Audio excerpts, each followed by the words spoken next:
Good evening, everyone. We're continuing with 3 minutes of Tehillim. We are up to Perek, Kuf Mem Tes, the second to last Perek of Sefer Tehillim.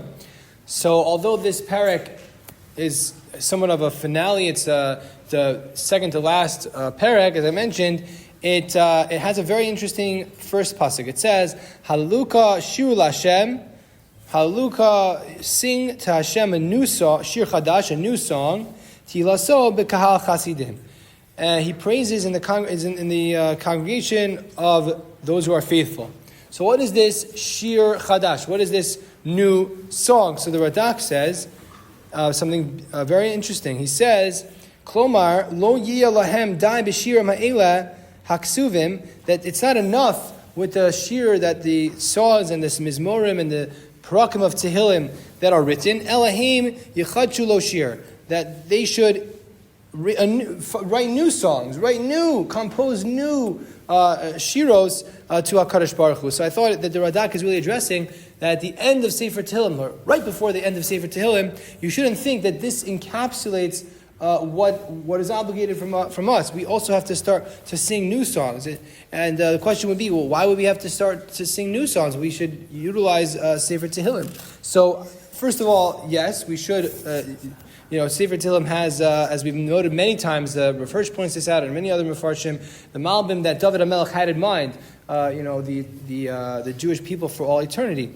But there is something that I think lies in this Radak, which I think deserves some exploration. So first of all, we just went through Tisha B'Av, and adding things to our liturgy to memorialize or commemorate tragedy has been discussed and has been somewhat of the subject of dispute. For example, Rav Soloveitchik in The Lord is Righteous in All His Ways. This is a compilation that Rabbi J.J. Schachter put together based on Rav Soloveitchik's shiurim and kinos explanatory sessions. So he writes, or he said, and it was recorded, that I do not like new prayers. I cannot use it. He's talking about a new kinnah composed for the Holocaust, because in my opinion there is no contemporary who has all the qualities indispensable for writing prayers. I am always reluctant to accept new compositions in general. I do not trust anyone who tells me he intends to compose a prayer. I do not believe in the so-called liturgical creativity or creative liturgy. Prayer is not just a hymn, but a copy of a conversation between HaKadosh Baruch Hu and a human being. Who can write such a conversation? He says only the men of the Great Assembly or the Nevi'im. And he says it's not that I don't trust anybody, it's not that I think people are ill, they have wrong intentions, but he says he doesn't think that any contemporary has the inner ability, I quote, the faith, the depth, the sweep of experience, the ecstasy, and the taharas hanefesh, the purity of soul that would authorize him or give him permission to write a piyut.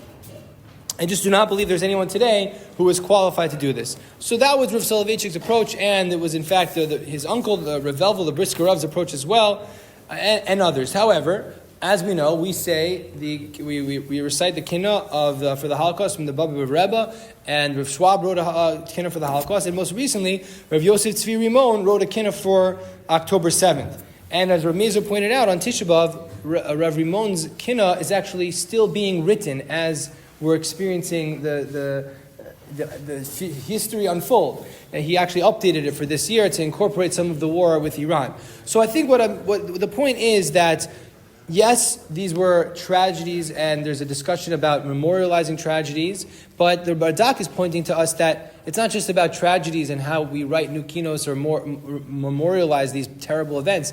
There's actually going to be a time when we're going to be writing new history, new shiros, new times of song and joy for the celebrations that we'll have. And this is not just a question that we're going to have to discuss about on Tisha B'Av. In Mirz Hashem, it'll be a discussion to have maybe actually Tisha B'Av, because Tisha B'Av is going to be a yontif, but there'll be new shiros, there'll be new compositions for new songs in the future days when we see the times of the redemption. May we see it speedily and in our days.